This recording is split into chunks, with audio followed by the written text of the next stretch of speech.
Hi mga kaibigan!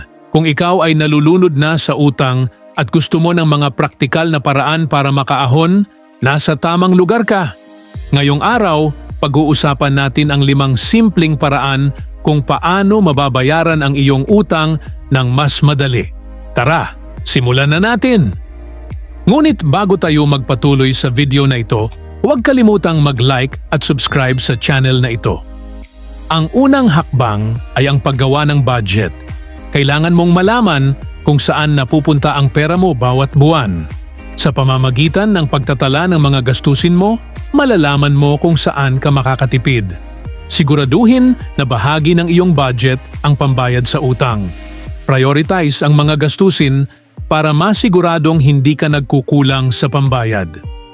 Kapag nagbabayad ng utang, unahin ang mga utang na may mataas na interest rate.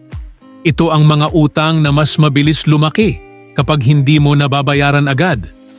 Pag na-clear mo na ang malalaking interest, mas magiging madali ang pagbabayad ng iba pang utang. Kung nais mong mapabilis ang pagbabayad ng utang, magandang magkaroon ng karagdagang kita o side hustle.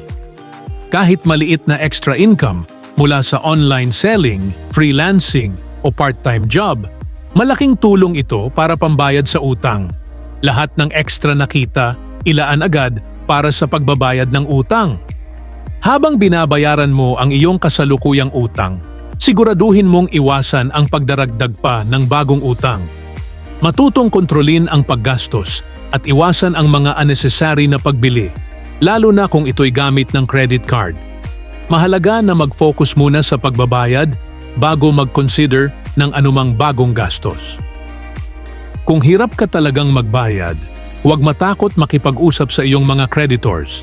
Maaari silang magbigay ng mas magaan na terms tulad ng mas mababang interest rate o mas mahabang panahon para makabayad. Hindi mo malalaman kung hindi ka magtatanong, kaya huwag mahiya. Baka mas magaan ang usapan kaysa sa iniisip mo. At yan ang 5 paraan kung paano mababayaran ang utang ng mas madali. Tandaan, mahalaga ang disiplina at pagtutok sa iyong goal na maging debt-free.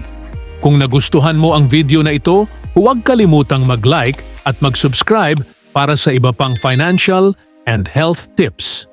Salamat sa panonood at kita-kits sa susunod na video.